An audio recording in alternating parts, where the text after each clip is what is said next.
We'll call to order this meeting of the Osawatomie City Council on June 11th, 2026 at 6:15 p.m. here at the Osawatomie Middle School gym.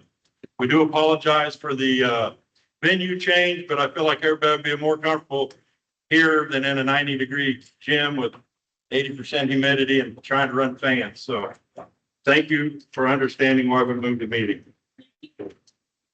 Madam Clerk, will you do a roll call? Councilmember Shasky. Here. Councilmember Mason. Here.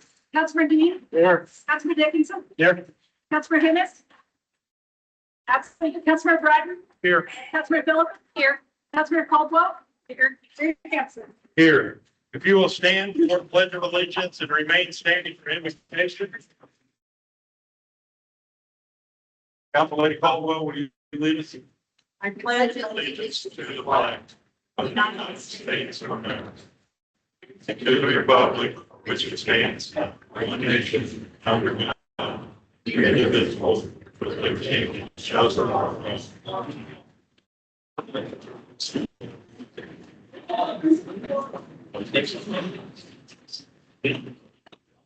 Let's start. Heavenly Father, we are grateful for your blessings. We're grateful that we can be here today. We thank you for your continued protection in our lives, for those who serve our community and those who serve our country. We ask tonight to give wisdom, you give direction, guidance to all of us. I pray that our hearts and our minds will be open to you and to what you want to do to us and through us. And Lord, we give you thanks and glory today, God, because it is due to you for your grace, your mercy, and your salvation in our lives. In Jesus' name. Amen. Thank you.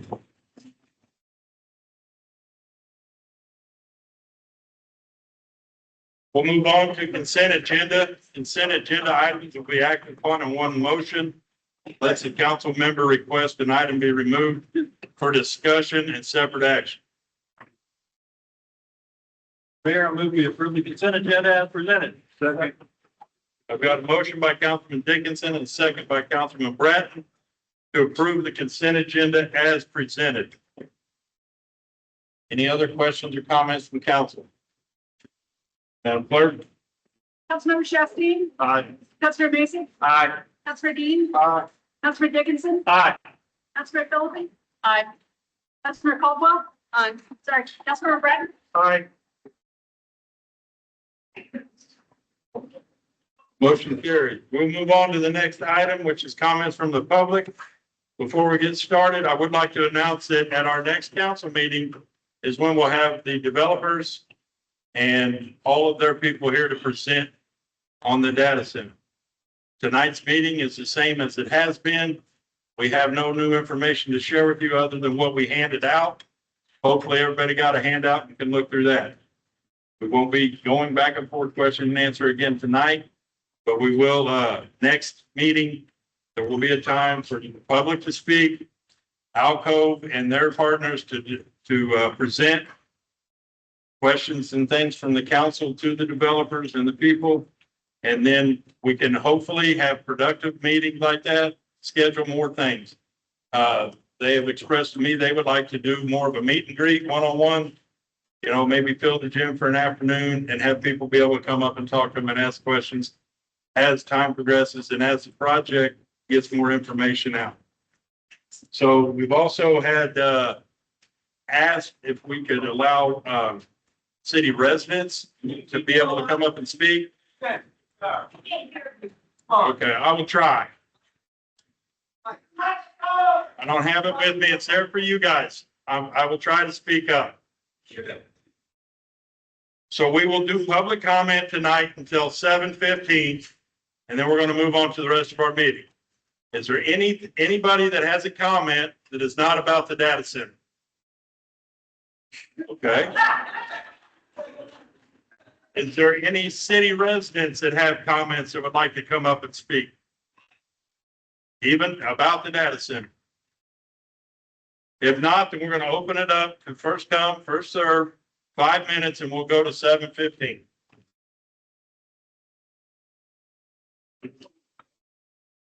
Good evening. My name is Troy Hart, and I am the homeowner and property owner directly near this proposed development. I'm here tonight because what is happening before the city in regards to this hyperscale data center or AI factory is not responsible planning. It is not sound legal zoning. It is not a protection of the public health, safety, and welfare. It is arbitrary and reckless decision making. The city of Osawatomie has a zoning. That ordinance exists for a reason. It establishes what uses are allowed, where they are allowed, and under what conditions they may operate. The problem is simple. A hyperscale data center is not defined anywhere in the zoning code. An AI factory is not defined anywhere in the zoning code. Neither use appears in the city's land use table. Neither use is identified as a permitted use in the I-1 light industrial district. Yet somehow city officials are attempting to force this project into a zoning district where it clearly does not belong. That is not planning. That is not zoning. That is not following the law. That is changing the rules for a single developer while expecting every other property owner to follow the rules already on the books. The city's own ordinance states that the I-1 light industrial district is intended for a redistricting range of a business park and light industrial uses, offices, warehouses, research facilities, testing laboratories, uses that are intended to be compatible with adjacent districts. The ordinance then creates a separate I-2 heavy industrial district specifically for more intense industrial uses that may create noise, emissions, visual impacts, and other nuisances requiring special planning and buffering. The city already recognized that some industrial uses are simply too intense to be placed in your homes or properties. That is why the distinction exists. A hyperscale data center is not a warehouse. It's not an office building. It is not a laboratory. It is a massive industrial utility complex requiring enormous electrical infrastructure, substations, transmission facilities, transmission corridors, industrial cooling systems, mass diesel generators, fuel storage, security lighting, and 24-hour operations. The very characteristics that define a hyperscale data center are the same characteristics that the city identifies as requiring greater scrutiny in its heavy industrial district I-2. If this project truly belongs in the I-1 district, then why does the ordinance not define it? Why isn't it listed in the permitted as a permitted use? Why has the city never amended its code to address it? The answer is clear, because the zoning ordinance never contemplated placing a hyperscale data center next to existing homes, businesses, properties, and behavioral health facilities. Now, instead of following the law, the city appears determined to invent a justification after the fact. That is not the type of arbitrary, that is exactly the type of arbitrary and reckless decision-making that courts reject. The city government cannot pick a desired outcome and then search for a rationale to support it. The findings must come first. The facts must come first. The ordinance must come first. As a neighboring property owner, I have watched this process with growing concern. Rather than objectively evaluating whether this use is permitted under the zoning code, the city appears to be acting as an advocate for the developer. The city's responsibility is not to maximize the developer's profits. The city's responsibility is to protect its citizens. The city's responsibility is to protect existing homeowners. The city's responsibility is to preserve the integrity of the zoning ordinance. And perhaps most importantly, the city's responsibility is to ensure that every property owner is treated equally under the law. What message does this send to residents when the city can simply ignore its own ordinances whenever a sufficiently large developer arrives with promises of investment and tax revenue? What message does it send when homeowners are expected to comply with every zoning rule, setback, restriction, and permit requirement? But a land speculator such as Alco and a developer are allowed to rewrite the rules to fit this project? No, that is not equal treatment. That is not due process. That is not sound land use planning. It is favoritism. It is special treatment. And it undermines the public confidence in local government. The citizens of Osawatomie deserve better. The homeowners and businesses in the hospital living adjacent where this proposed site deserve better. The zoning ordinance deserves better. Following the zoning ordinance is the law.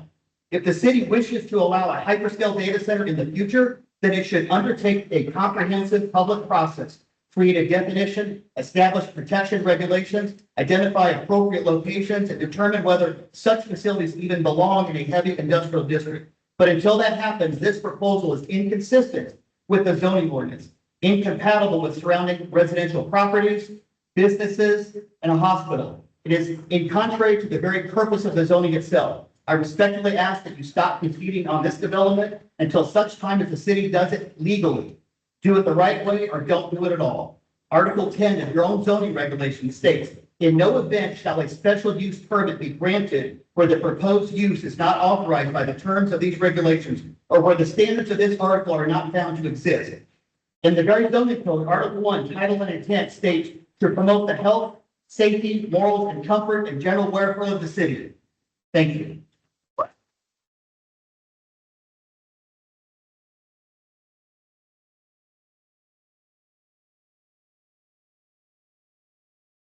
I did not hear what you said earlier, so is there gonna be a question and answer in 2 weeks, like last month? There, 2 weeks ago, we said, you said, Within a hey, month. we're gonna, and within a month? Yep. So it's not gonna be another one of these. We're gonna actually be able to hear you talk and answer our questions and you're going to be able to hear us talk, hear the developer talk, and try to answer some of your questions.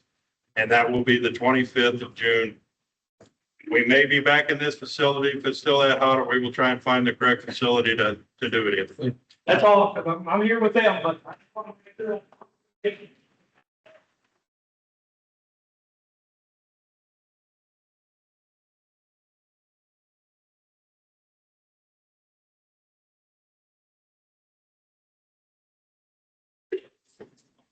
Good evening. Thank you for bringing a microphone and a speaker this time.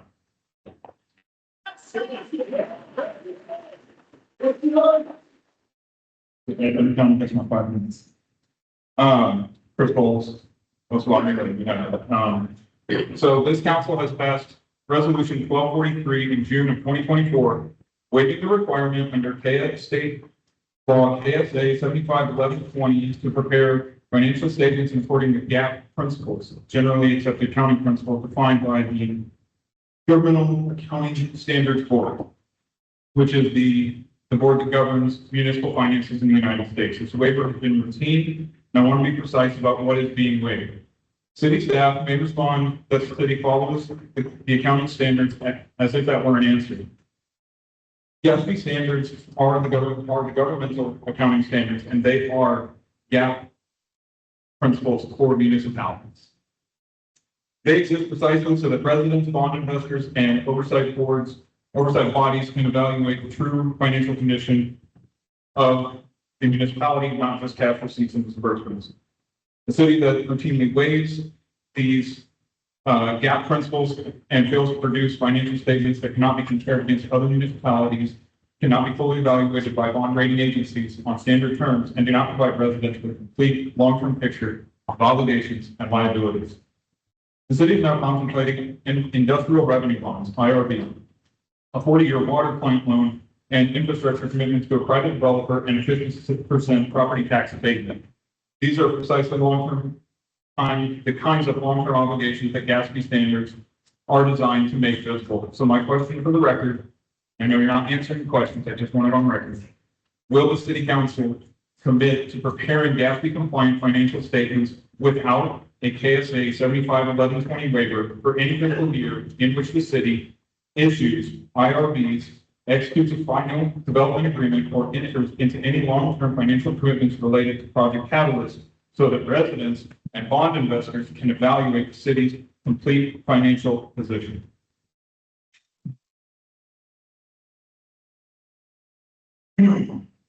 The second thing I want to talk about quickly is the utility rates. In the press release, quoting correctly, Kansas law and the Kansas Corporation Commission strictly regulate utility rates. Evergy's large load service tariff is specifically designed so that major commercial and industrial electricity consumers are served entirely on their own cost basis, separate from the rate structures that apply to residential and small consumer customers. The city of Osawatomie operates in its own municipal electrical utilities council. This council's own records confirmed that in April of 2023, the city completed the transfer of the Osawatomie State Hospital from Evergy to the city municipality electric service. I'll cut to the chase. Evergy cannot pass data center infrastructure costs to its residents, customers, because ACC prohibits it. But if the city municipality absorbs the infrastructure costs to serve this 500+ megawatt data center, new substations, upgraded distribution lines, and expanded capacity, this council can pass every dollar of those costs directly to the Osawatomie city residents on their electric bills, and the KCC has no authority to stop it. There is no state regulator standing between this council and your electric meters. Supposedly says a legal protection that actually does not protect the city's residents. So my question for the record, given the city of Osawatomie operates its own municipal electric utility outside of KCC jurisdiction, will the city council commit to, in a binding resolution, that no costs associated with the electrical infrastructure upgrades required to serve Project Catalyst will be passed through to residential electric ratepayers, and that any such costs will be borne entirely by Alco and its subcontractors and developers? Thank you.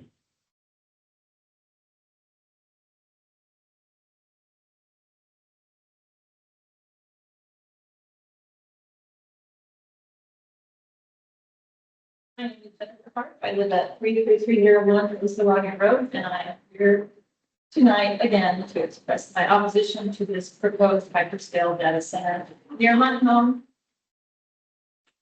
near others' homes, near hospitals, near rehab places.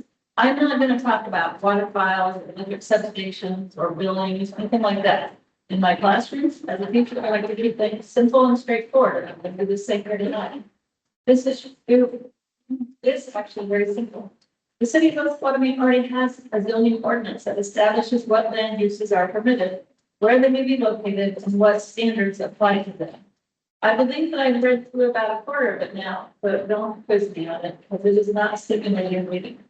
The current zoning code does not define a data center of any kind. It does not identify its use anywhere within the city's land use tables or zoning districts. In other words, this use is not currently allowed under the city's zoning ordinance.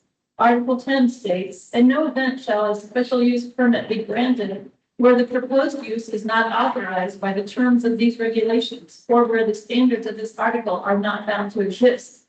Additionally, you stated, and it was approved in the minutes of the December 11, 2025 City Council meeting, that the city agrees to establish proper zoning if necessary and issue special use permits if required. Cannot use special permits for the purpose of a hyperscale data center. You don't have that authority. The developer is asking the city to treat a hyperscale data center as if it were light industrial use. However, when we examine the actual characteristics of these facilities, they are anything but light industrial. Light industrial zoning's permitted uses are generally light manufacturing, wholesaling, trucking and warehouse uses, as well as research, development, analysis, or testing laboratories as part of other product developments. The intent of heavy industrial district is to permit a broad range of more intense industrial uses and to address issues of potential obnoxious appearance, noise, emissions, or odor through site plan review because they require careful site planning to be compatibly developed with adjacent districts. Again, that is according to the city's own zoning ordinance, which also defines light industrial uses as activities that produce minimal nuisance impact and are compatible with surrounding properties. A hyperscale data center does not fit that definition.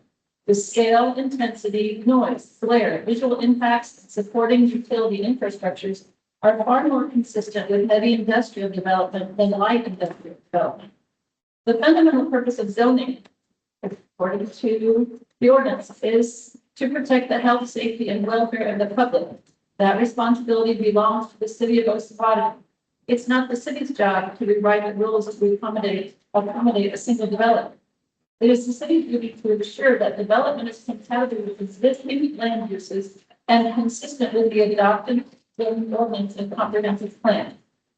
If the city of Osawatomie believes hyperscale data centers should be allowed, then it should first undertake a public process to define the use, study the impacts, establish appropriate regulation, determine where such facilities belong, and amend the zoning ordinance accordingly.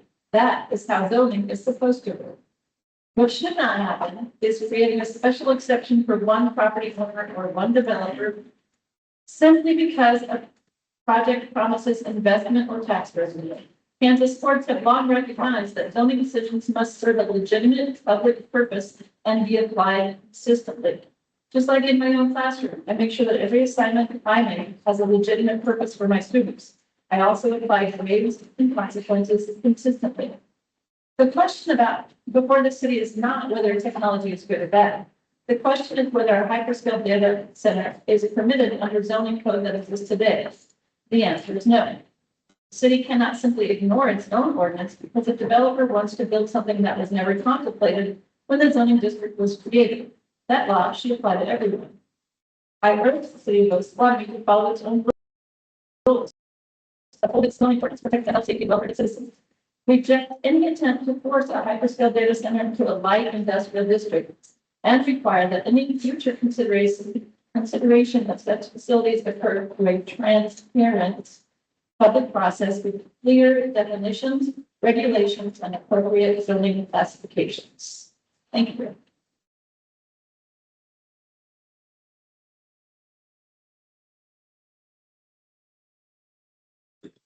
My name is Paula Marie. I created the law for Osawatomie. I'm also David's wife.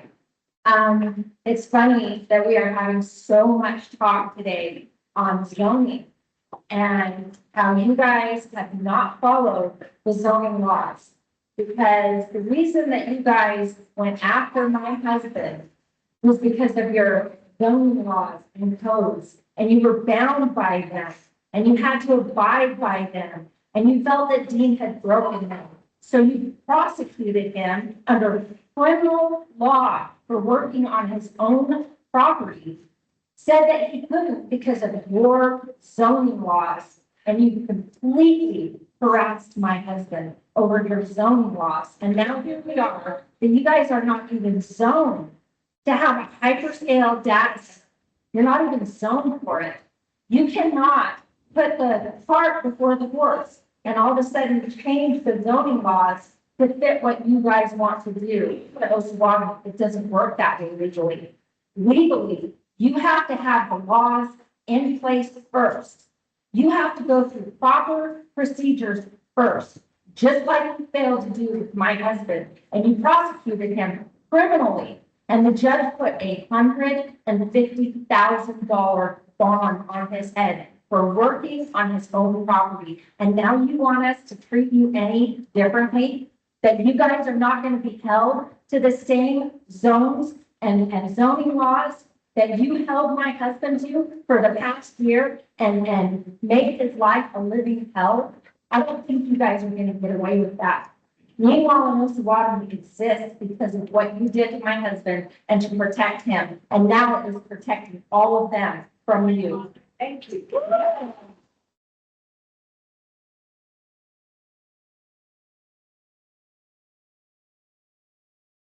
I just want to say one more thing, because you guys are all leading these people astray. Yeah. Hyperscale data center is not the same as this data center that they are telling you that they are going to have a data center that is going to run clean and quiet and all of you all know what it's going to, how nice it's going to be. No, it is a hyperscale data center. And even in a minute, it's the power. And you know what the power is? It's the thing that multiplies.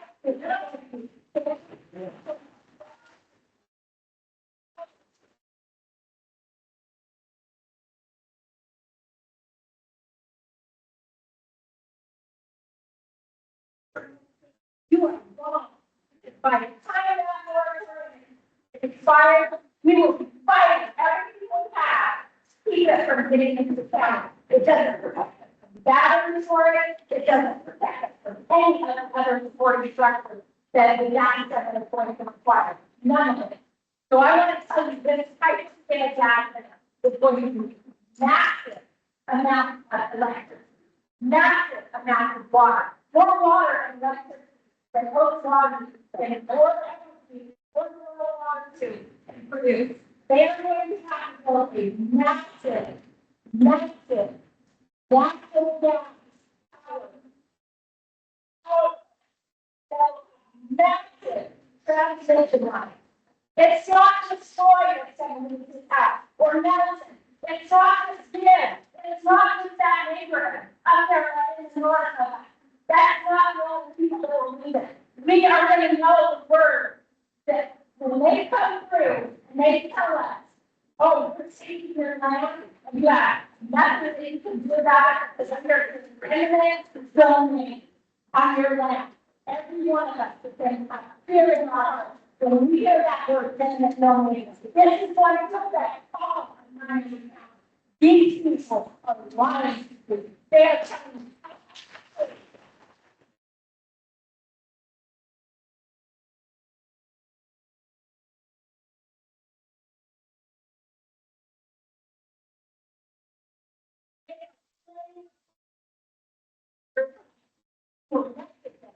They do not deserve that. They do not deserve to sit in the seat that they have.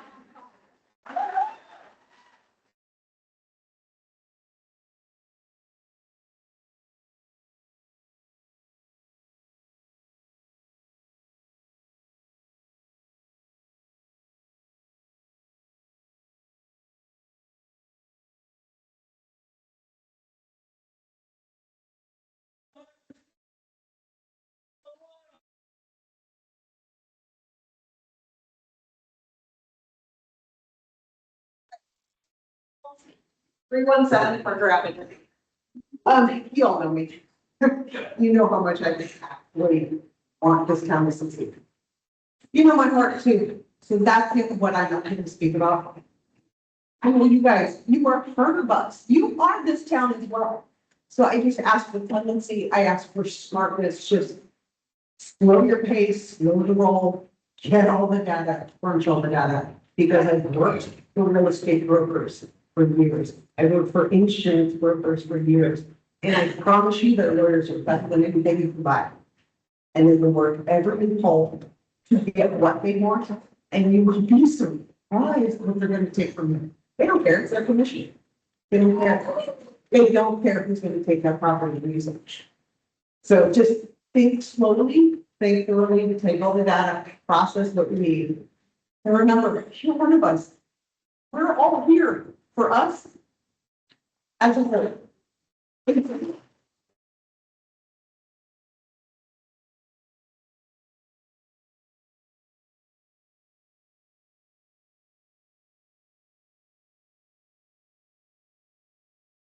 Hi, my name is Cody Kaiser. I'm not a resident of Osawatomie, I'm a resident of Lawrence, Kansas. But as they stated earlier, the catalyst is happening in this county. And it needs to be said for everyone in Kansas. I'm a husband, a Kansas resident, and founder of Threat for Artificial Intelligence Resources, otherwise known as Threat Era. I'm a worldwide best-selling author and a change management consultant. Which is a fancy way of saying, I spend a lot of my time helping people and organizations figure out how to adapt to the world that's changing faster than they expect it to change. That being said, basically, I have a professional habit of looking at complicated problems and asking if there are better ways to do them. Sometimes that's appreciated, but sometimes I'm not invited back to meetings. But what I'm trying to say and break it down is I love the passion that I'm taking. As a Kansas business owner and an AI business owner in the state of Kansas, it means a lot to me that we're trying to stop this large land grab that is going on in our state.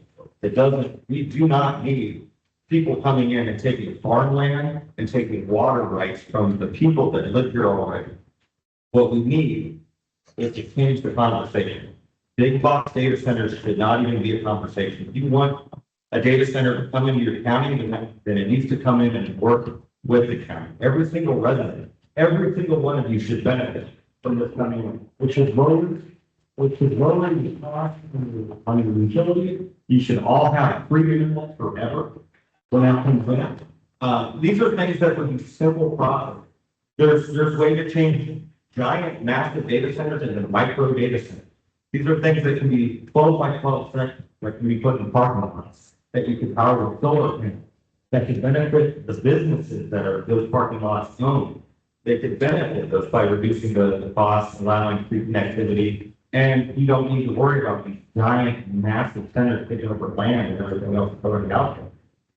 The fact that this is even an idea that's coming in and we're not even thinking about how to benefit from it as a community is ridiculous. And I will be back here to talk to them directly and try to make change where I can make change. But until then, think about that. So think about the change that you can make that's going to build your community better. It's going to build your state better. Because that's what we want. Kansas was founded on farmers building our country and building the community. And if we're going to stay that way, we need to do the same with technology because it's coming, whether we like it or not. AI is here. And we're going to grow with it or we're going to fall behind it. And I promise you, as Kansas, we're really good at taking control of it. So thank you.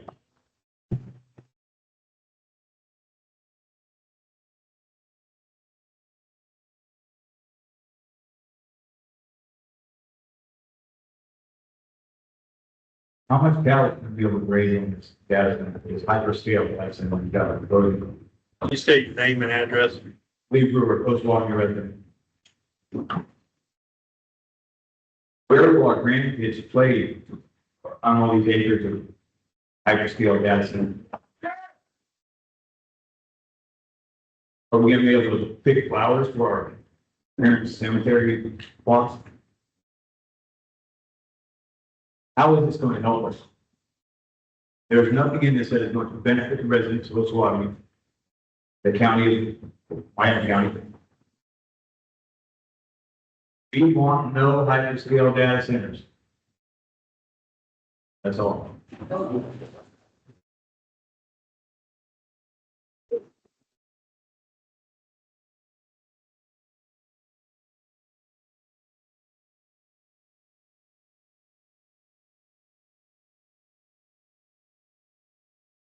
Good evening. Nordberg, I'm one resident. And, really my message is not so much to y'all. I feel sorry for everyone. I primarily feel sorry for the children, so I want to address the audience.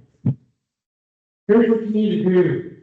When the opportunity comes to ask questions to this corporation that's coming in, that's allowing us now to have a meeting with all of you, bring your children. Bring your grandchildren. Bring all the children that you can bring and let them see who it's going to affect and who's going to be trying to cash the check that is being written. Because it's them that's going to pay the price for it. It's not us today. We get to enjoy it for a moment. And then it's going to be the children who will be paying the price and suffering for everything that we decide to do.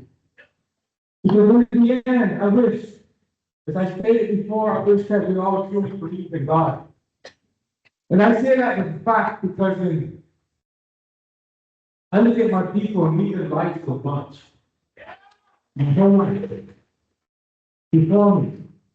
And I'm not trying to open up old wounds. We can't change the past. We honestly can't. And I know that for a fact. But we can affect tomorrow and the future. So let's work together.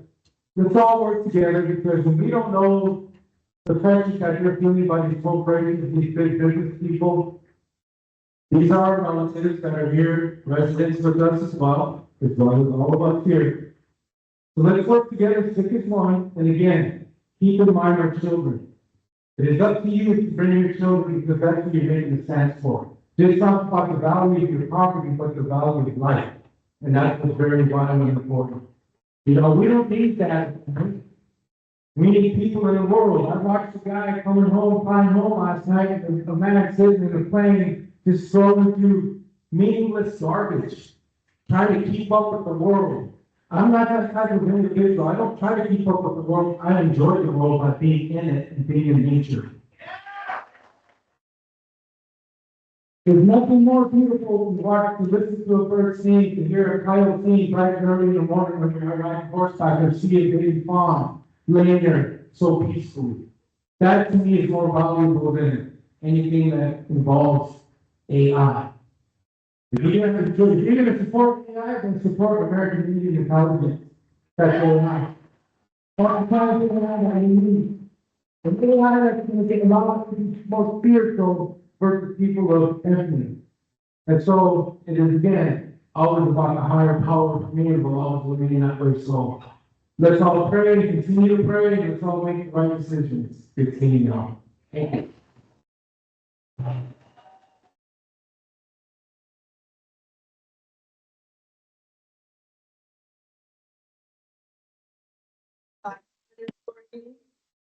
I'm a new resident here, less than 2 years. I have never seen a city that has not gained input and ideas from its residents. I don't understand why this is Todd Bennett. Oswego is said to be a community. It's said to be a small town. It's said to be caring for its residents. So far, I haven't seen that. Where's the city meetings that ask for ideas on growth? Where's the city meetings that ask for input? I'm all for growth.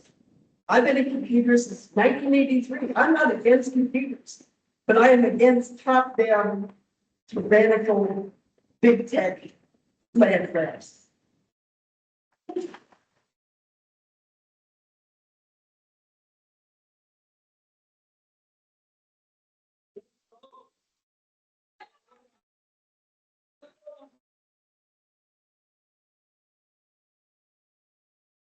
Books.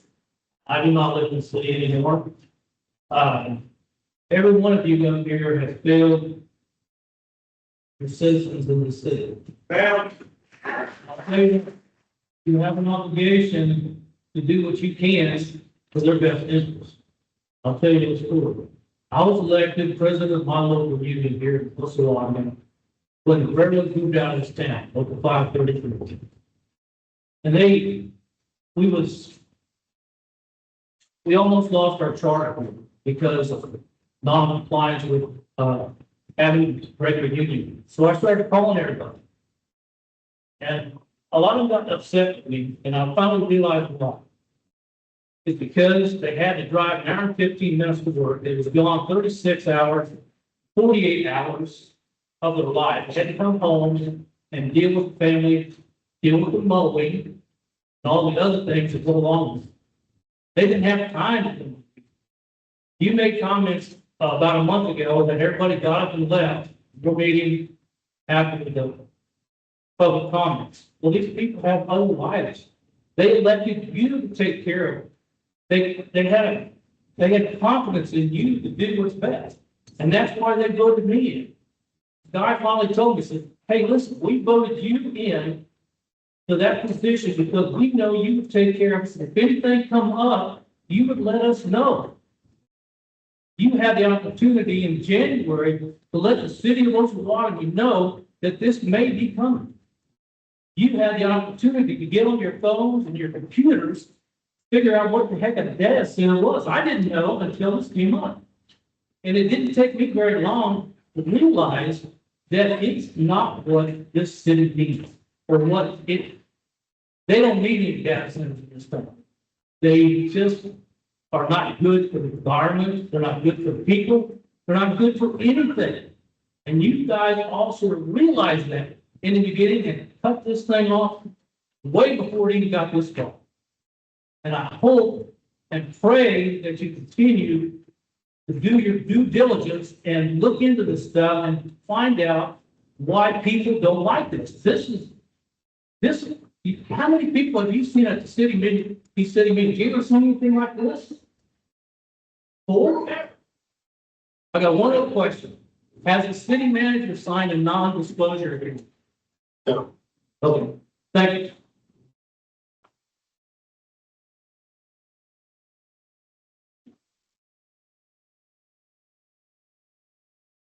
Yeah, it's gonna cost.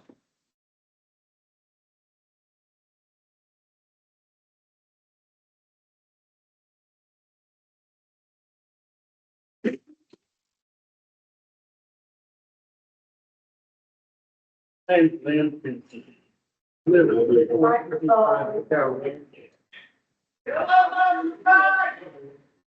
can't hear you. Got to talk to that microphone. David, it was 3425 Lookout Road. And I hear these people talk. And I think the word that describes almost everything they say is transparency. This whole thing has been undercut. You know, when that property was assigned to the city in 2006, we were told, I was at 3 meetings, it's gonna be required for the city to have an income offer in 20 years and it reverts back. And it was in a paragraph in there stating it. And no one was made aware of this going on. The city manager goes to Topeka, and I understand there's a lobbyist with him, to make sure he gets what he wants, and it's missing. And that's what this means to the people, and have a discussion about, I would like to do this, is this something that we ought to do? No. He goes around this way to get it done. He worked for the city for a while, got into some trouble, and was dismissed from the job. He went to Lewisburg, did a few other things. Comes back as part-time or whatever they called him. The other guy quits for some college. There it goes. Be transparent. You know, we've heard about all this, all the people talk, that's what they're really saying. Be transparent. We were told way back then, if this didn't happen, we revert back to the state. If he goes up there and says, oh, we got this cooking. We don't know what's cooking, but he does, and that's not right. It's not right. You guys need to look at, all I hear about is how much money the city's going to get. And we're going to have 3 times the income from our sales tax collection. That's all I hear. What about all the utilities? If you ever take a look at what all the noise, what these things make, it's called tonal noise. 24/7, 365. I don't know if you've ever been in the Air Force, been on an airplane. That's what it's like. And Joe, I'm a little ways away. When I was overseas, it was so noisy when the B-52s were taking off, they put a berm on the airport and put metal in there to reflect the sound up in the air because people were complaining so bad. Now look at the state hospitals are 4 miles away at the most. You guys gotta think about what you're doing.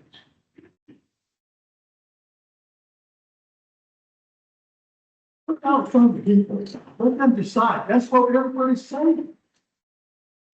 Be fair with you.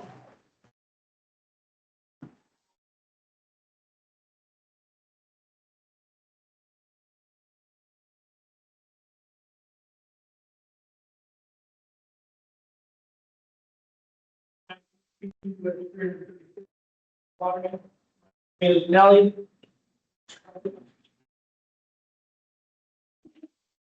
You hear a lot of talk about eminent domain, you know. There's a lot of talk about eminent domain. Anybody knows about that, you know, you're gonna lose your property. I've been here for 20 years. 20 years, I've put my blood, sweat, and tears into this community. I've donated to this community. I've helped out whenever I could. I've hired the youth of this community. I've probably helped more people in this community than this data center is going to. A huge job for me to lose everything. Do I have a choice? Does anybody even ask me about it? I'm going to be living straight across the street from this. This is going to be in my front yard and in my side yard because it's going to be on both sides of me. I'm stuck. Okay, so if they don't take my property, what's left? You know what's left? Diesel fumes. Do you want to smell diesel fumes when you're out playing in your yard? My kids love the swimming pool. I don't want them playing when there's diesel fumes around. What about the slip and slide in my backyard? My grandchildren come over to play so they can slide down the hill. Or my volleyball net in the front yard, where we all as a family play together. I'm going to lose all of this. And even if they don't take it and I have to stay here, what am I going to be living next to? Constant light pollution.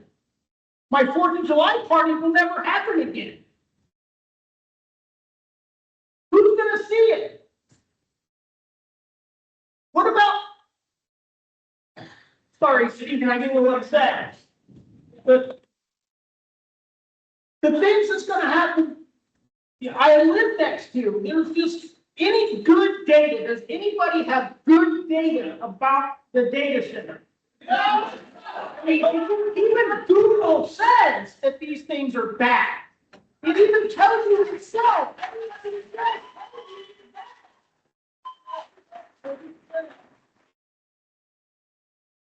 What promises can you guarantee me that my life's not going to be ruined, either by eminent domain or by having to live next to this horrible mess? Would any of you be willing to buy my house and live next door to it?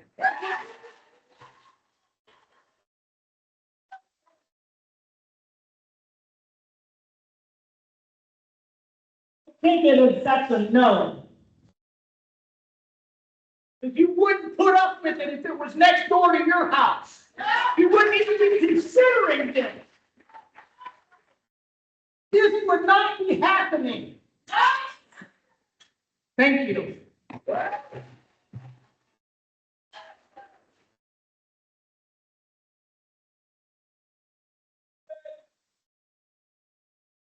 It's Isabel Lloyd. I am not a resident of Osawatomie, but I live in New Cyrus. It's right down the road, just on the highway. We moved here less than 3 years ago for the community, for the small town. I moved out here for my kids. I want them to live in an area that is based on community, based on progress. We depend on your water. I live next to the farmers that depend on your water. We produce all the crops, the livestock, all of those things. It's not just this town that's going to be affected. So please take that into consideration. The lifespan of these data centers are what, 5 to 15 years if you're lucky. That's max. At the end of it, the technology is going to be obsolete. They're going to utilize the resources. They're going to move on to the next piece of land. This is not a sustainable way to grow this community.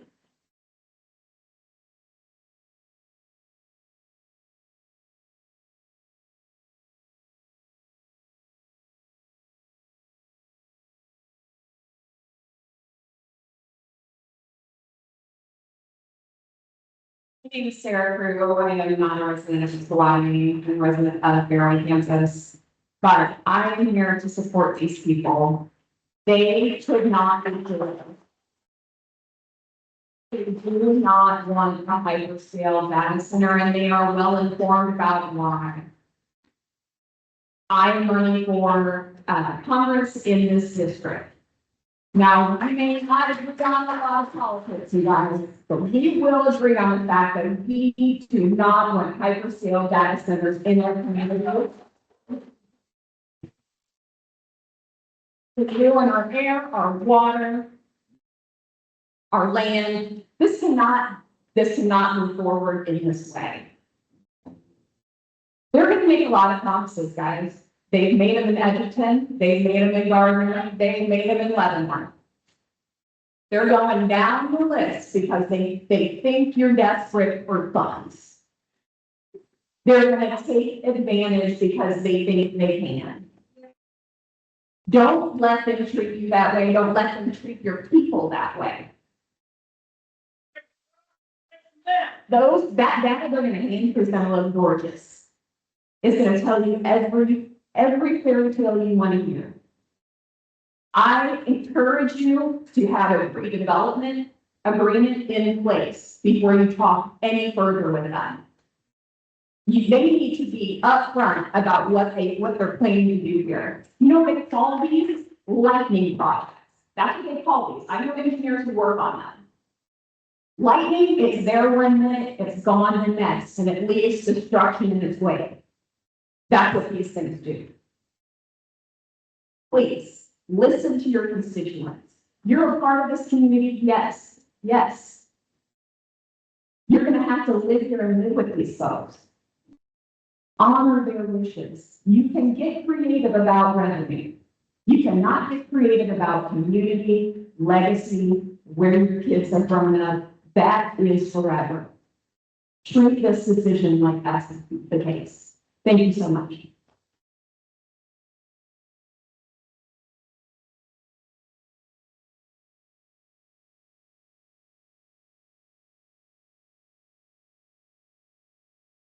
My name is Sarah Chapman. I'm a resident of rural Rand School. As someone who's lived in Miami County most of my life, until I moved half a mile west of the Miami County line into Franklin County 20 years ago, I'm right in between the two proposed data centers here and in Ottawa, both along the Marysville River. I'm against the proposed data center, and to me, this isn't a not in my backyard type of issue. I'm someone who's used a little bit of AI at work, and the majority of us here have used AI and algorithms through social media, and I believe these tools can have a positive benefit at times, like connecting us with our community. And I believe it's also a myth that if you use the internet, you can't oppose data centers. Because the reality is most data centers are storing info about us, not for us. The biggest question is the corporations and the government. And what we're seeing is AI and increased technology is often being forced on us, whether we ask for it or not, is more destructive methods to rush into something with money as the main focus, instead of being stewards and protecting life, our farmland, our water, and our children's future. I've seen stories of other countries who are working on creating data centers in a more sustainable way, just like the gentleman that is here tonight is talking about with micro data centers and doing it with healthy balance in mind. And so we could be on the cutting edge in a very different way. I'm also someone who loves to recycle and reduce my carbon footprint as much as possible.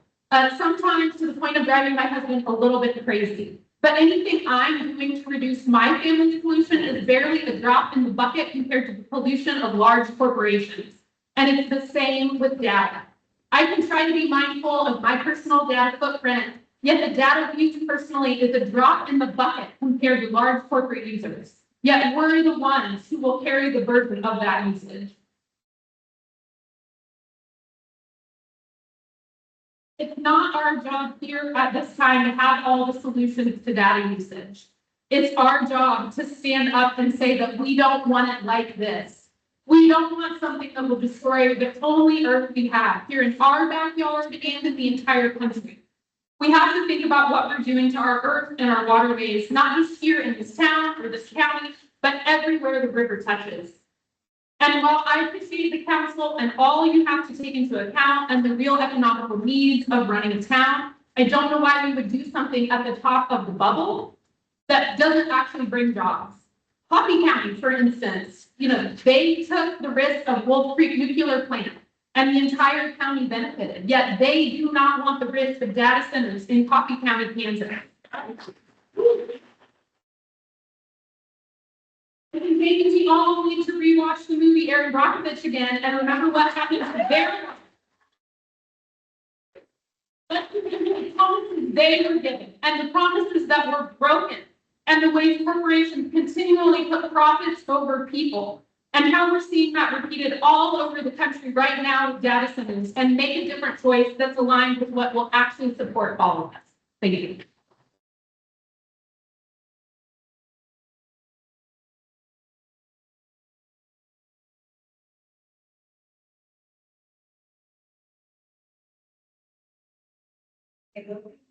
Between 925 Osawatomie Road. Let's see, I've got a few things I want to bring up. The first is Alcove doesn't build data centers. They've never built one. Alcove doesn't run data centers. There's no history of this. If they're going to come in and build a data center and make a lot of promises and contracts and safeguards and things like that for us, and that's great. If Alcove was going to run this data center, Alcove's not going to run this data center. They don't have a history of it. They don't know what they're doing. They may build it, maybe they finish building it, maybe they won't, in the better history. Who are they going to sell it to? Who's going to move into this place? Who's going to occupy this space? And are they going to honor the promises that Alcove has made to Osawatomie? That is something that you really need to look into. And if you do go through with this, and this is what you decide to do, and okay, make sure that you're doing something to make sure this is safeguarded. That they, whoever they are that come in to run this, to take over, honor what they promise. That they're not going to do the things that we are all so afraid that they are going to do. Second, secondly, there's a data center that was built in, I don't know if I'm saying this right, Dowagiac, Michigan.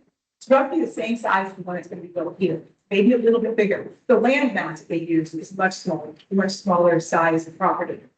The noise pollution that's been out has been unheard of. The people have a huge lawsuit against this data center because of the sound pollution.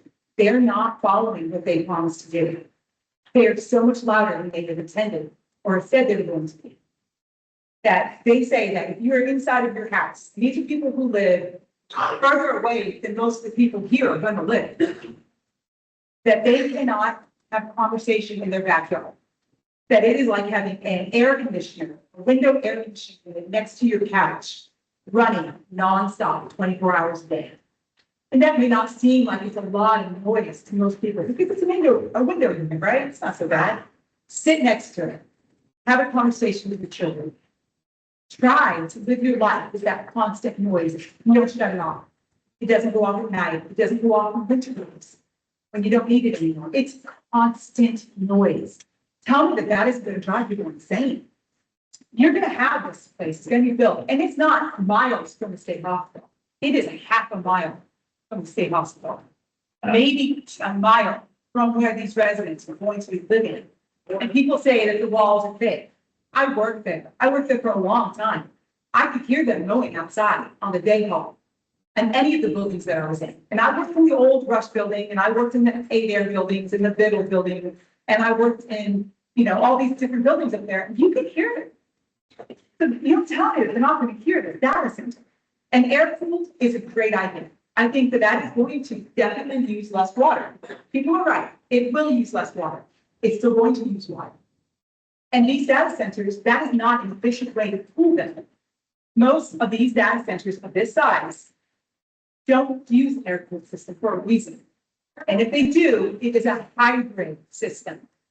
They also use water because it's not efficient to just use air cooled.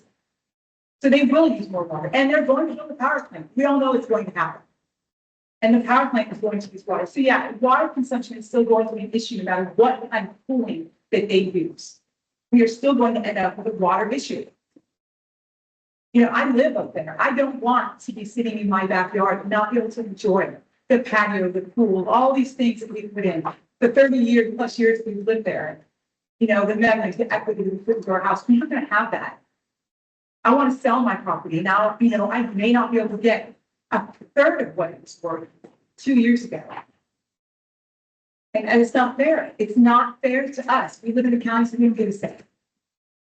I think that, whatever you guys decide, I think the county needs to get involved, and I think they need to put a moratorium on it. And I think they need to force this to be an issue for everybody. It needs to be a vote for everyone.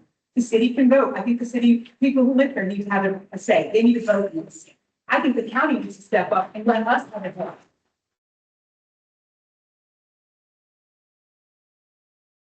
The county, you can be using county roads and having county access to get to this, to build this. I think the county residents, people who live around it, should get a vote as well. I think it's. Go night, take a lawn chair out to your backyard. Most people have a central air unit. Sit 50 feet from your central air unit, have a conversation with your family, and see how you like listening to that non-stop hum. Because that's what you're going to force us to do. Thank you. You guys have a good evening.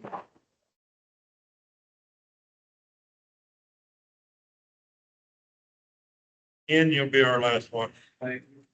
All right. Day 36397 West 367th Street. I've heard some very great points brought up to the people tonight. Thank you, people. Thank you. This really is about profit. I mean, look at it. You see what's going on. This is a true grassroots movement, and 70% of the country is against this.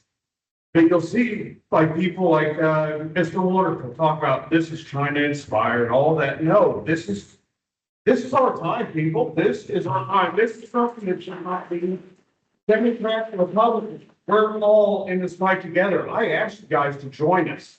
I feel that they are taking advantage of the city and you guys.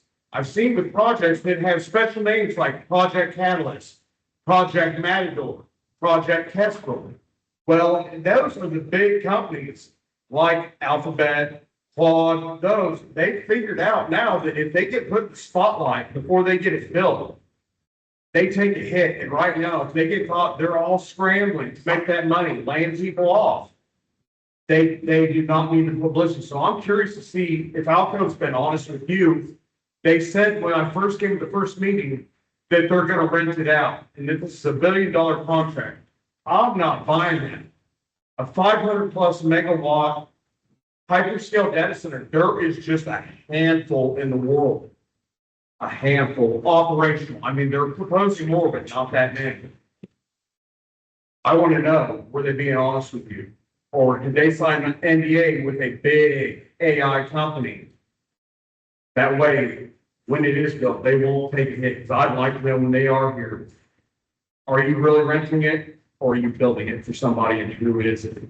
That's scary. But like I said, guys, this is our time. We're sitting on a powder keg, really. The nation is watching this. Look at what happened there. They're proposing put one in Nashville next to a zoo. And just a couple of days, it had over 180,000 signatures just because of snow levels.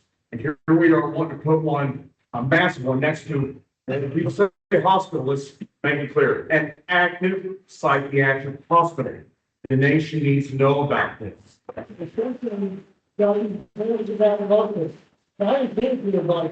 Reach out to everyone you can. This is a money grab. You wonder why Senate, Congress, why they're dragging their feet. Well, some of them are invested in it heavily.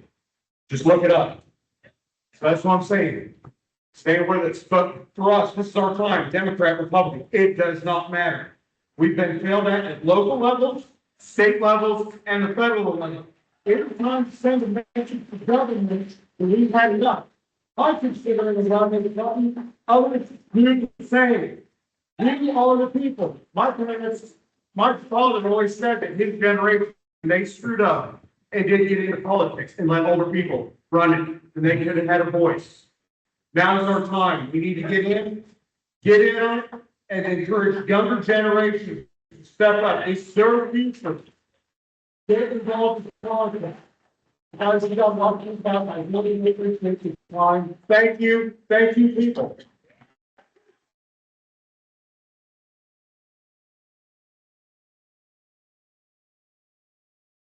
All right, we're gonna move on to public hearing. We have none. Presentations, proclamations, and appointments, which we have none. Unfinished business, none. New business. Item A, 1379, authorizing sale of Nordberg Generator Park. Can you hear me? And Terry Upshaw, Director of Utilities. So in May of 2024, we decommissioned three Nordberg generators. These units was from the 1950s and the 1960s. Shortly after decommissioning these units, Carthage Water and Electric figured out in its request. Can we stop and help you just this out?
let's try. Let's try. So in May of 2024, we decommissioned 3 Nordberg generating units from the 1950s and 1960s. Shortly after decommissioning these engines, Portage Water and Electric reached out and expressed interest in purchasing parts to run these units if they were compatible with the engines they had. The last month, they recommended that one Portage gain the weight of each engine in our spare part inventory, and they presented us with a list of parts that they would like to purchase. That list should be in the packet. And so I reached out to X-Line, they own the OEM on the Nordberg engines, to see if they had any interest in purchasing the units as a whole. They said no. They said they believe there's only about 30 Nordberg engines that are still operational in the world today. And they thought we pretty much have to give these units away if we wanted to get rid of them. They really don't put much money in them.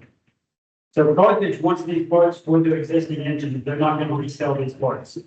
So obviously, if you agree to sell these parts, we can no longer have the ability to run these engines. But with the 6 cats and the built-in capacity we have in our power purchase agreements, these engines are in our current or any future plans for the electric system. They're going to look at the SPP dispatchable units, and KDHE shows them as decommissioned, and it will take a capital expense to decommission them. That I answer any questions or address any concerns you have. So they're not used, we're not going to use Lawrence again. Correct. Cost a lot of money if you want to use it again. Correct. They've been down for 3 years. Say that They've again. been down 3 years. Since 24, 2 years. 24. Yeah. 2 years and 3 months.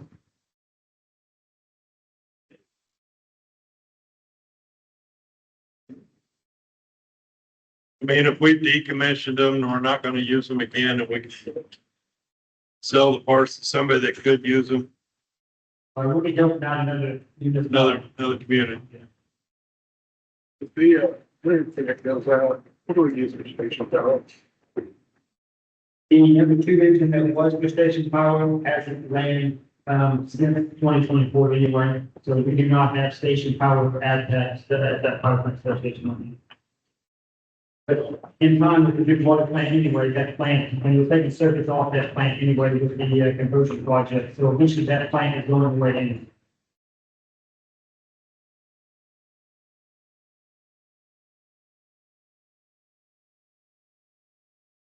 Better answer your question, it's a little problem with the turbo on in the 2 engine that would be, I just said black stone engine, right? And we never got that turbo repaired for that engine, can't run anymore.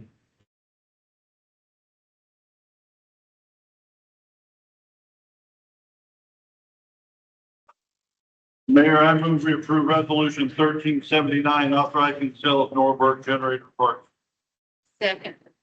Got a motion by Councilman Shasteen, a second by Councillady Philippin to approve resolution 1379, authorizing the sale of the Nordberg generator parts.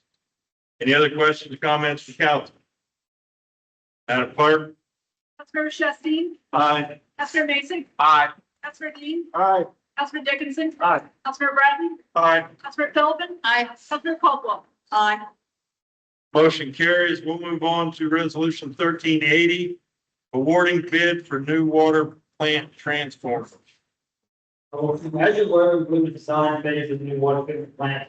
And we've reached the point where we know what the electric demand for that plant is, which means we now know what size transformers we need. So we need 2 transformers, the 500 kVA pad mount, and that was the 5 power to the basins, the filters, the chemical feed, and the admin building, basically the entire treatment process.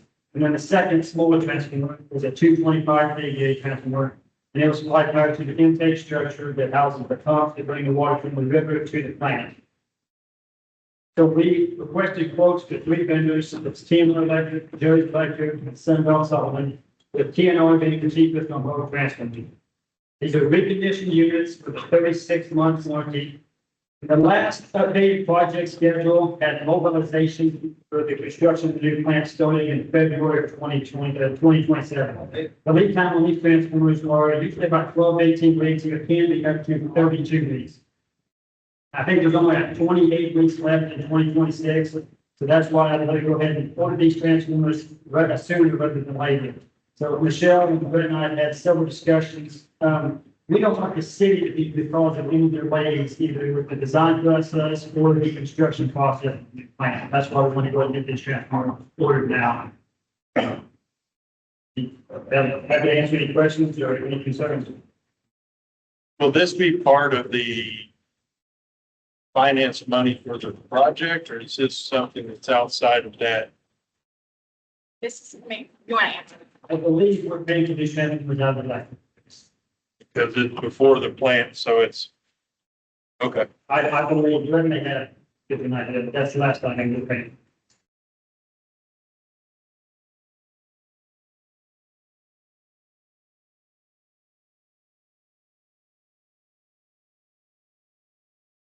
Jerry, you're confident with all these bids, that they're all equally?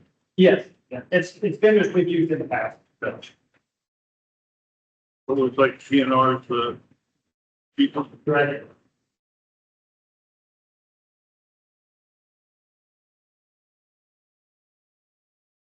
Mayor, I move we approve resolution 1380 awarding bid of new water power plant transformers to TNR Electric with a cost of $10,513 for 225 and $14,610 for the 500. Second. Got a motion by Councilman Shasteen and a second by Councilman Masick to approve resolution 1380 awarding the bid for new water plant transformers to TNR Electric for 10,513 for the 225 kVA and 14,610 for the 500 kVA. Any other questions or comments from council? Madam Clerk? Councilor Shasteen? Aye. Councilor Mason? Aye. Councilor Dean? Aye. Councilor Dickinson? Aye. Councilor Bratton? Aye. Councilor Philippin? Aye. Councilor Caldwell? Aye. Motion carries. Move on to resolution 1381. This is a no action item. Authorizing filing motion to cease to serve the KCC.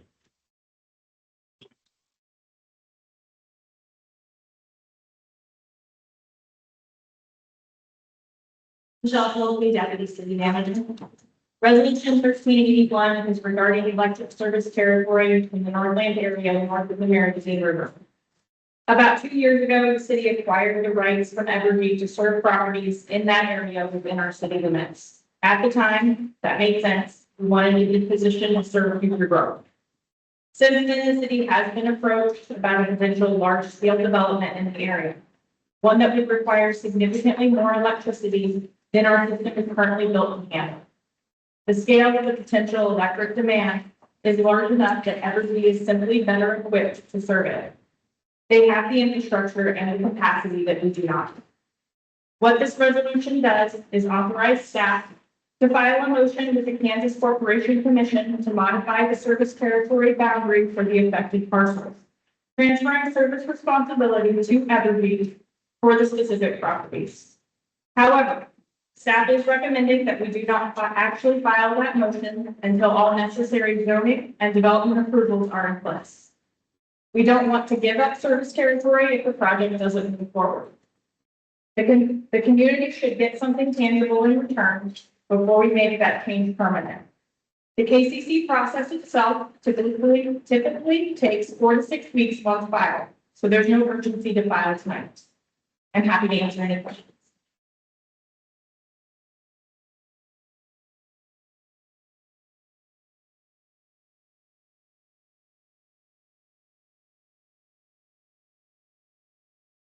This is what would give Evergy back the right to serve that area after we get to the next part.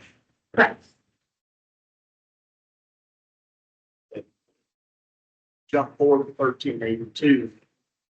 That one ensures our franchise fee stays intact. And neither one of them would be filed unless this goes through. His question is about the resolution and the franchise agreement. The franchise agreement with Evergy is no longer intact. It actually lapsed. So we can talk more about that when we get to that resolution. They do not have to happen simultaneously. We can negotiate a franchise agreement separate from this signing.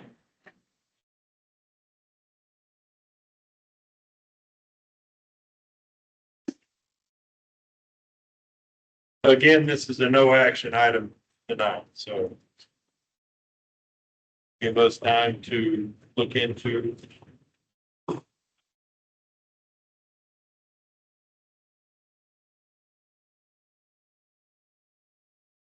there any other questions or comments from council for Michelle on this? Ian?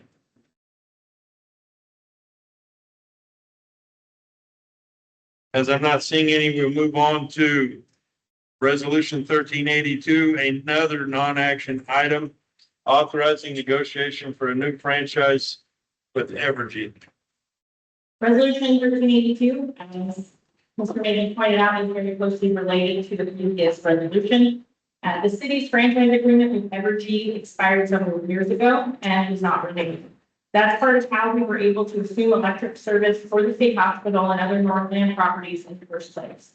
A franchise agreement is essentially the mechanism by which Evergy operates within our city limits and, importantly, the mechanism by which the city collects franchise fee revenue from the electric service. Without a current agreement, we have no way to collect those fees on any service Evergy provides here. With a large-scale development on the table, or honestly, any future large development on this parcel, this matters a lot. If Evergy is going to be serving a large customer in the Northland area, we want to make sure the city is receiving franchise fees on that consumption. This resolution authorizes city staff to enter into a new franchise agreement with Evergy, so the mechanism is in place and ready to go if and when a development moves forward. And I can answer any questions. Examples of other things that we have franchise fees with. This question is whether the franchise fees or examples of franchise fees with that.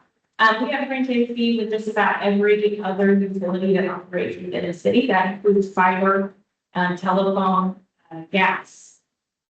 All of those have different fee amounts and different requirements for their operation.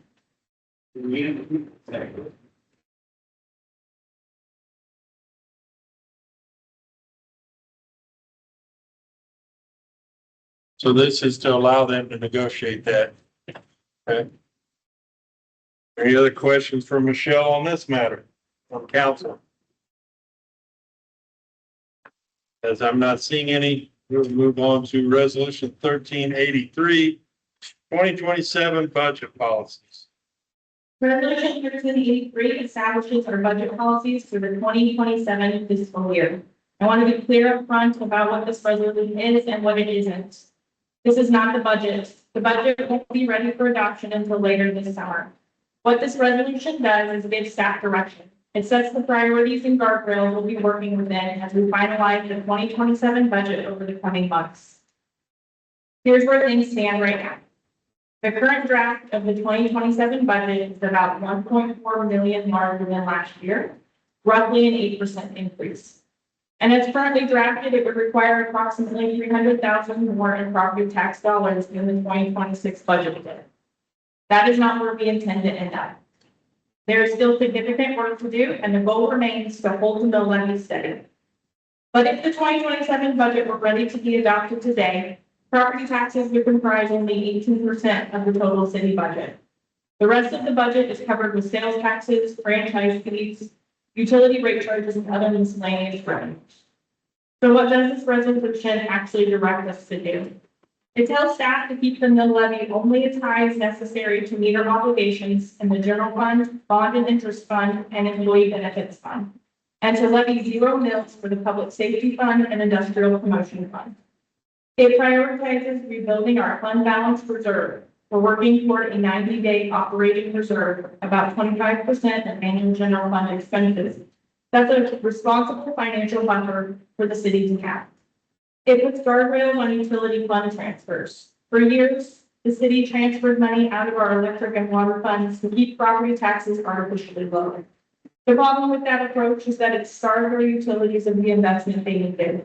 This resolution says we'll only transfer what's needed for bond obligations, plus no more than 5% of that utility's estimated revenues beyond that. That's a meaningful check on a practice that has cost us in deferred maintenance. And it reaffirms the long-term strategy to grow the tax base. either through new construction, downtown rehab, Nordberg development. Those are the paths to eventually reducing the property tax levy, not just letting it flat.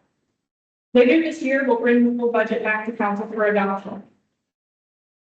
With that, staff recommends approval of resolution 1383, the 2027 budget policies, and I'm going to take questions.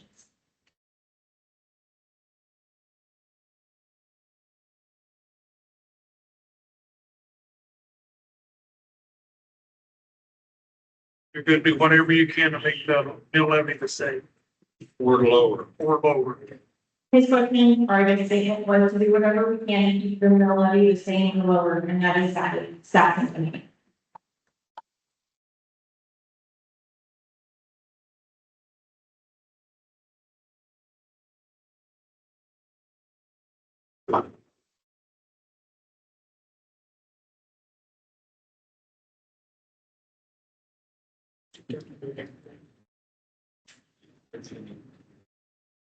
Mayor, I move to approve resolution 1383 establishing budget policies for the 2027 budget.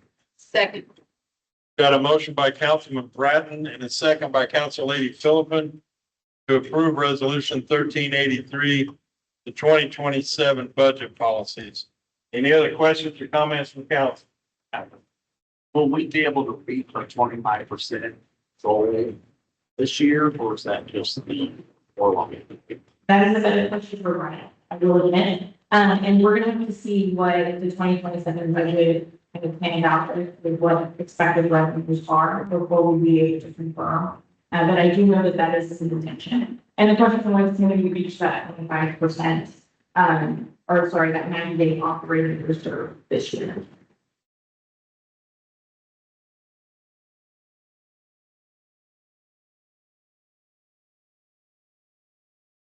Any other questions or comments from council? Madam Clerk? Councilmember Shesty, Aye. Councilmember Basic, Aye. Councilmember Dean, Aye. Councilmember Dickinson, Aye. Councilmember Bratton, Aye. Councilmember Phil, or. Aye. Philippin, sorry. Councilmember Caldwell. Aye. Motion carries. We'll move on to council reports. I will start to my right. Council Lady Caldwell.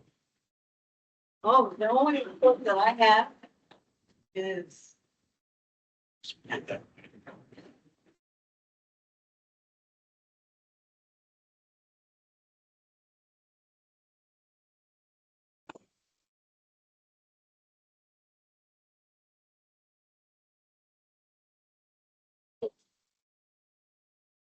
only report that I have is that my grandson will be sitting in my release as the first, he will be sitting before the, armed people, he will be sitting. And we have come out and see as he is doing it. I am together. Report. The only thing I have to report is that we have a lot, the hill recovery going on, which looks great for a lot of people getting the roofs replaced, siding put up. So, sometimes things happen for a reason. So it all happens. It looks good.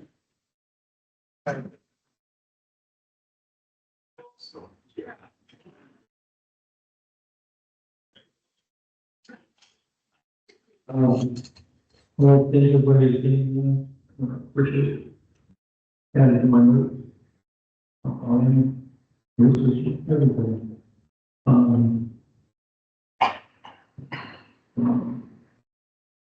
People don't think. Yeah,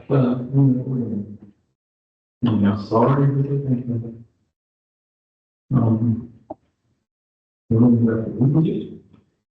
That's all. We're not super good. We're people as well. Right? So, like I said, I'm researching everything. The new information that's come out. I'll shoot that to you again if you want me to. I don't want. Again, from the association with the tax rate. When some new stuff in the business. Then looking at for most on the line. I want to go, right? But, if I knew something else, or somebody else could come to me with a better project, I'll listen. Right now, we're listening to this project. And we're in the problem. And nothing's final, nothing's solution. We have no idea if it's going in, or what time it's going in. Coming up with things that are going in other places. Over technology. We're even thinking about putting data centers in space. What's that all? Did you ask the residents for ideas? Story. We're working with the information that we have. We have no more information than you. We're doing our own. Result, we're doing our own research. That's why I'm looking at everything that comes in. I'm not discounting anything.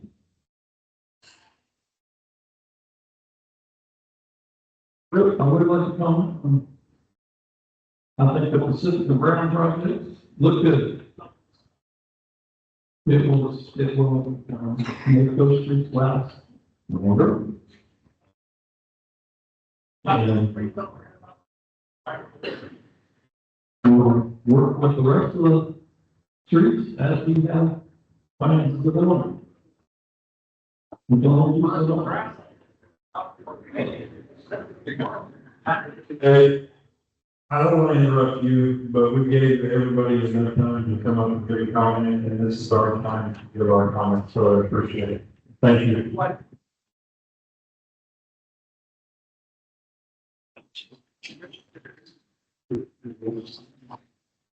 One thing I'm going to say is that I am looking forward to next meeting. So if we get a little more information, I'm hoping that everyone will at least listen with an open mind. I've lived here my entire life. I'm 71 years old. I worked at the practical plant of work in it. And I see a lot of things that need to change. I'm hoping it will be good.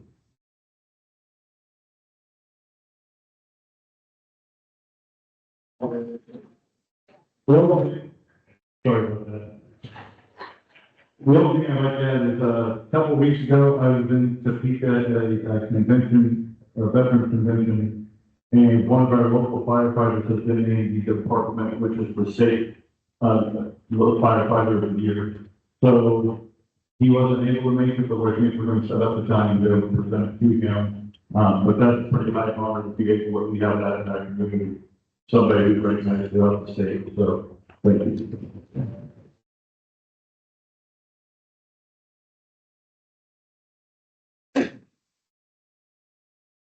I'd like to add on to a couple of things that other council members have said. I do appreciate everybody coming out.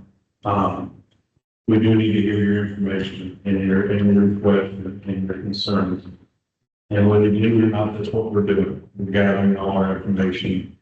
As they said, we're not hiding any information. Nobody signed NDAs, nor do we plan to sign NDAs. But we can't give you the information we don't have. It doesn't mean we're hiding something if we don't have the information to give you.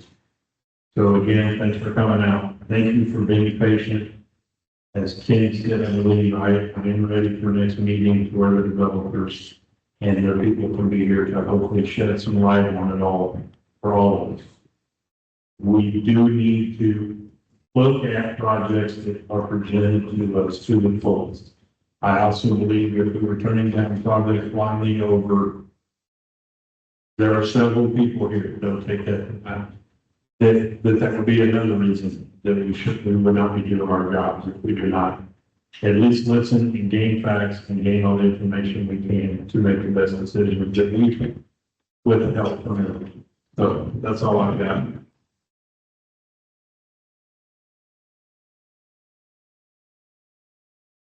City staff.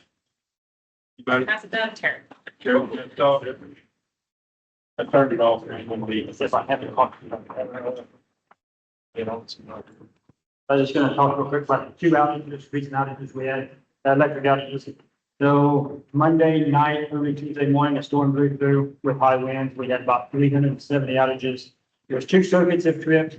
One with a broken pole caused by the wind, fell over into a tree, a wet tree, and it caused the circuit to trip. The other one was lightning. That circuit took a direct hit on lightning and blew a couple lightning arresters. We were able to get everything put back together and people back on in about 3.5 hours that morning. And more recently, this morning, about 7 o'clock, there was a line fuse on the circuit blew. They caused about 120 outages. We were able to get that back on in about 30 to 40 minutes. And we believe that was wildlife related, but we're still looking into it. thank you. Again.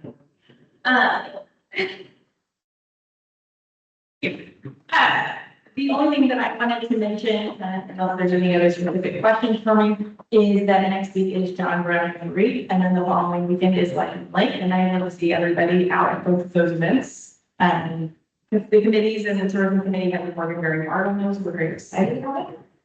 John Brown Jamboree starts off with the parade at 7 o'clock on Thursday. And then the carnival is being moved to John Brown Park this year because of all of the construction happening up at the high school. So those are the two big things that we have going on. I'd like to check. And if there's any questions. Good. You want this back? If you just want to get one. Council in the parade. Oh, yes. All right. There are no other reports. We will entertain a motion for adjournment. Second. Got a motion by Councilman Bratton, a second by Councilman Castine for adjournment. All in favor, aye. Meeting adjourned.